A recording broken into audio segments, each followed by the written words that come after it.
Welcome to రాజనీతి. ఆంగ్లంలో ఒక సామెత ఉంది, justice delayed is justice denied అని.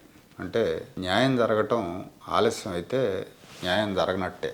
కానీ ఇవాళ justice delayed but not denied అని చెప్పుకోవాలి. గాలి జనార్దన్ రెడ్డి కేసు విషయంలో న్యాయం జరగటం ఆలస్యం అయింది, కానీ అన్యాయం అయితే జరగలేదు, న్యాయమే గెలిచింది. 15 ఏళ్ల సుదీర్ఘ విచారణ తర్వాత సిబిఐ కోర్టు గాలి జనార్దన్ రెడ్డికి ఆయన బృందానికి శిక్షలు విధించింది. అడ్డగోలు దోపిడీ చేసిన ఒక ఆర్థిక నేరస్తుడు 15 ఏళ్ల పాటు అడ్డగోలుగా దోపిడీ చేసిన ఒక ఆర్థిక నేరస్తుడు, అతని దోపిడీ దొంగల ముఠా విచారణ పేరుతో 15 ఏళ్ల పాటు బయట ఉన్నారు. మొత్తానికి ఇప్పటికి శిక్షలు పడ్డాయి.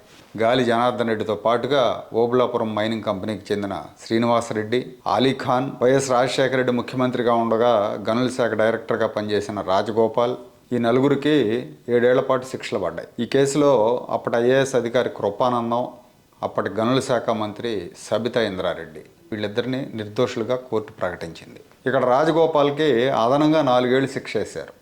అంటే 11 ఏళ్ళు.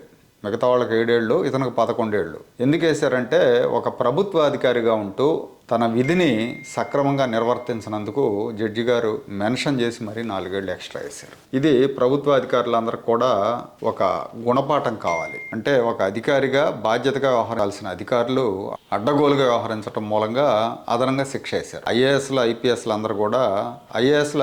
అందరికి కూడా ఇది ఒక గుణపాఠం కావాలి. ఇక్కడ గాలి జనార్దన్ రెడ్డి ఏమో నేను ప్రజాసేవలో ఉన్నాను, నాకు శిక్ష తగ్గించండి అని రిక్వెస్ట్ చేశాడు. అయితే జడ్జి గారు నీకు అసలు 10 ఏళ్ళు వేయాలి, 7 ఏళ్లతో సరిపెట్టాను కామెంట్ చేశారు. ఇక్కడ అసలు గాలి జనార్దన్ రెడ్డి ప్రస్థానం ఎలా మొదలైందంటే ఒక సామాన్య కుటుంబం అవుతుంది. కానిస్టేబుల్ కుమారుడు ఏదో సంథింగ్. అలాంటి వాడు రాజశేఖర రెడ్డి ముఖ్యమంత్రి అయిన తర్వాత 2007లో ఓబులాపురం మైనింగ్ కంపెనీ అనే దాన్ని స్టార్ట్ చేసి ఆ కంపెనీకి ఐరన్ ఓర్ లీజులు పొందాడు. కడపలో స్టీల్ ప్లాంట్ ఏర్పాటు చేస్తానని చెప్పి క్యాప్టివ్ మైనింగ్ లీజ్ పొందాడు. క్యాప్టివ్ మైనింగ్ అంటే మీకు మైనింగ్ లీజ్ ఇస్తారు, మీరు ఒక ఫ్యాక్టరీ పెడతారు, ఆ ఫ్యాక్టరీకే ఆ మైన్ చెందుతుంది. ఆ మైన్ ఆ ఫ్యాక్టరీ వాళ్ళే తవ్వి ఆ ఫ్యాక్టరీలోనే ఐరన్ తయారు చేయాలి. కానీ ఇక్కడ క్యాప్టివ్ మైనింగ్ పేరుతో లీజ్ తీసుకున్నాడు.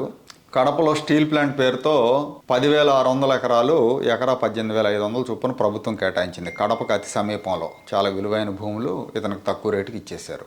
అలాగే దానికి అనుబంధంగా ఒక ఎయిర్పోర్ట్ ఏర్పాటు చేస్తానని ఇంకో 4,000 ఎకరాలు తీసుకున్నాడు. మొత్తం 14,600 ఎకరాలు తీసుకున్నాడు గాలి జనార్దన్ రెడ్డి. ఆ తర్వాత మైనింగ్ మొదలుపెట్టాడు. మైనింగ్ కూడా ఏం చేశాడంటే మిగతా వాళ్ళ లీజుల్లోకి వెళ్ళిపోయి అక్రమంగా తవ్వకం మొదలుపెట్టాడు. అనంతపురం జిల్లా రాయదుర్గం నియోజకవర్గం, అలాగే అవతల వైపు బళ్ళారి జిల్లాలోకి కూడా వెళ్ళిపోయాడు అక్రమంగా తవ్వుకుంటూ. విచ్చలవిడిగా తవ్వేశాడు. ఇక్కడైతే స్టీల్ ప్లాంట్ పెట్టలేదు, కానీ తవ్వినట్టు కృష్ణపట్నం పోర్టు, మంగళూరు పోర్టు ద్వారా విదేశాలకు ఎక్స్పోర్ట్ చేశారు. ఆ టైంలో ఐరన్ ఓర్కి అంతర్జాతీయ మార్కెట్లో మంచి డిమాండ్ ఉంది. దీంతో 60 లక్షల టన్నుల ఐరన్ ఓర్ ఎక్స్పోర్ట్ చేశాడు. కోట్లకు అధిపతి అయ్యాడు. 1000 కోట్లు సంపాదించాడు. అతి సామాన్య స్థాయి నుంచి 5 ఏళ్లలో అడ్డగోలుగా సంపాదించాడు. శ్రీ వెంకటేశ్వర స్వామికి స్వర్ణ కిరీటాలు చేయించాడు. బంగారు సింహాసనాలు చేయించుకున్నాడు తనకి ఇంట్లో. చాలా ఆర్భాటపు లైఫ్ స్టైల్ అన్నమాట ఇతంది. ఇతను కుమార్తె పెళ్లి చేస్తే అదొక పెద్ద కర్ణాటక రాష్ట్రానికే ఒక పెద్ద ఫంక్షన్ లాగా చేశాడు. అంటే ఊరకు వచ్చిన డబ్బు కదా. అక్కడేమో బీజేపీ గవర్నమెంట్ ఉండేది ఆ రోజుల్లో కర్ణాటకలో, ఇక్కడేమో వైఎస్ గవర్నమెంట్ ఉండేది. ఆయన అక్కడ బీజేపీలో ఉండేవాడు, ఇక్కడ వైఎస్ సపోర్టు, అక్కడ బీజేపీ సపోర్ట్తో రెచ్చిపోయాడు. కర్ణాటక బీజేపీలో యడ్యూరప్పకు వ్యతిరేకంగా క్యాంపు నడిపాడు. యడ్యూరప్పను ముప్పు తిప్పలు పెట్టాడు. అప్పట్లో సుష్మా స్వరాజ్ అండ చూసుకొని, ఆవిడ అండ బాగుండేది ఇతనికి. ఆవిడ బళ్ళారి నుంచి కంటెస్ట్ చేసినప్పుడు వీళ్ళంతా ఈ గాలి సోదరులు ఆమెకు సపోర్ట్ చేశారు. దాన్ని దృష్టిలో పెట్టుకుని ఆవిడ వీళ్ళకు గాడ్ మదర్ అయిపోయింది. ఆవిడ అండతో వీళ్ళు రెచ్చిపోయారు కర్ణాటక బీజేపీలో. అప్పటి వరకు వ్యవసాయ ప్రధానంగా ఉన్న బళ్ళారి జిల్లాలో ఒక డిఫరెంట్ పాలిటిక్స్ తీసుకొచ్చాడు. రౌడీ రాజ్యానికి కేంద్రంగా మార్చాడు దాన్ని. రాయలసీమ నుంచి చాలామంది తీసుకెళ్ళి మొత్తం అక్కడ ఆ ప్రాంతంలో కల్చర్నే మార్చేశాడు. పొలిటికల్ కల్చర్ని మార్చేశాడు గాలి జనార్దన్ రెడ్డి. 2009 డిసెంబర్లో ఇతని మీద కేసు నమోదైంది. రాజశేఖర రెడ్డి గారు చనిపోయిన తర్వాత సిబిఐ వాళ్ళు అక్రమ మైనింగ్ కేసు నమోదు చేశారు. అంటే ఆ రోజుల్లో బీజేపీలో యాక్టివ్గా ఉన్నాడు. కర్ణాటక రాష్ట్రంలో యూపీఏ గవర్నమెంట్ ఉంది. రాజశేఖర రెడ్డి ఉన్ననాళ్ళు కాపాడాడు. రాజశేఖర రెడ్డి పోయిన తర్వాత యూపీఏ గవర్నమెంట్ కొట్టేసింది. సిబిఐ విచారణకు ఆదేశించింది. సిబిఐ 219 మంది సాక్షులను విచారించింది. పక్కాగా ఆధారాలు సేకరించి అడ్డగోలుగా మైన్స్ తవ్వాడని ప్రూవ్ అయింది. 2014లో ఫైనల్ ఛార్జ్ షీట్ వేశారు సిబిఐ వాళ్ళు. ఆ తర్వాత 10 ఏళ్ల పాటు విచారణ సాగింది. గాలి బృందం రకరకాల పిటిషన్లతో డిలే టాక్టిక్స్ ప్లే చేశారు. జడ్జిలను కొనే ప్రయత్నం చేశారు. లంచాలు ఎరేశారు.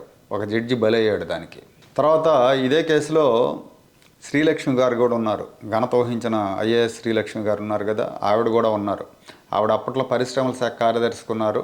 ఈ ఫైల్లో క్యాప్టివ్ అనే పదాన్ని తొలగించింది శ్రీలక్ష్మి అని అప్పట్లో ఆరోపణలు వచ్చినాయి. ఆవిడ డిశ్చార్జ్ పిటిషన్ వేశారు, నాకు సంబంధం లేదు ఈ కేసుతో అని. సిబిఐ కోర్టు కొట్టేసింది. ఆవిడ తెలంగాణ హైకోర్టుకి వెళ్ళింది. తెలంగాణ హైకోర్టు ఆవిడ డిశ్చార్జ్ పిటిషన్ని ఆమోదించింది. అంటే ఆవిడకి ఈ కేసుతో సంబంధం లేదని తేల్చింది. దాని మీద సిబిఐ సుప్రీంకోర్టుకి వెళ్ళింది. సుప్రీంకోర్టులో ప్రస్తుతం విచారణ జరుగుతోంది. ఒకవేళ సుప్రీంకోర్టు కనుక ఆ డిశ్చార్జ్ పిటిషన్ని తిరస్కరిస్తే శ్రీలక్ష్మి కూడా శిక్ష పడే అవకాశం ఉంటుంది ఈ కేసులో. తర్వాత ఇంకో విషయం ఏంటంటే, అనంతపురం జిల్లాలో రాజశేఖర రెడ్డి అధికారంలోకి వచ్చిన తర్వాత 2004 మేలో 2005 జనవరిలో పరిటాల రవి హత్య జరిగింది.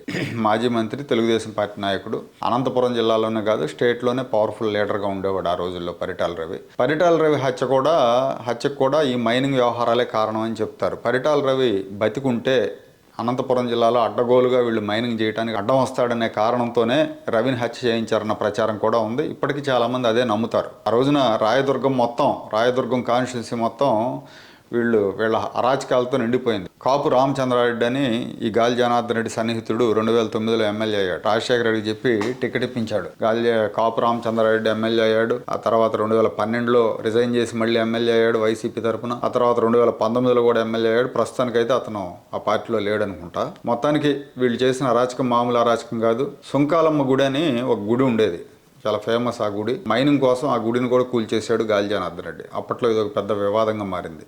శాసనసభ కమిటీని వేశారు.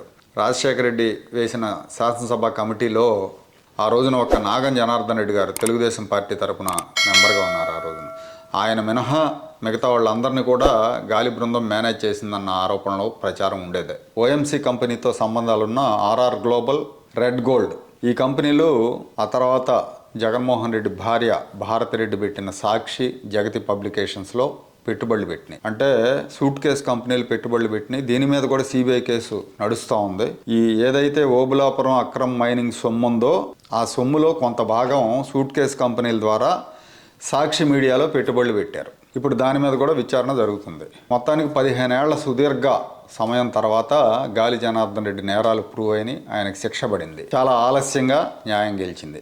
ఇక్కడ కూడా జగన్మోహన్ రెడ్డి బృందం సిబిఐ కోర్టుతో దాగుడు మూతలాడుతున్న విషయం అందరికీ తెలిసిందే. దానికి సిబిఐ సహకారం కూడా ఉంది. సిబిఐ సహకరించినంత కాలం ఇది నడుస్తుంది. సిబిఐ ఎప్పుడైతే కళ్ళు తెరుస్తుందో అప్పుడు వీళ్ళ పాపాలు పండుతాయి. పాపాల భైరవులకు శిక్షలు పడినప్పుడే ప్రజలకు న్యాయస్థానాల మీద, వ్యవస్థల మీద నమ్మకం కలుగుతుంది.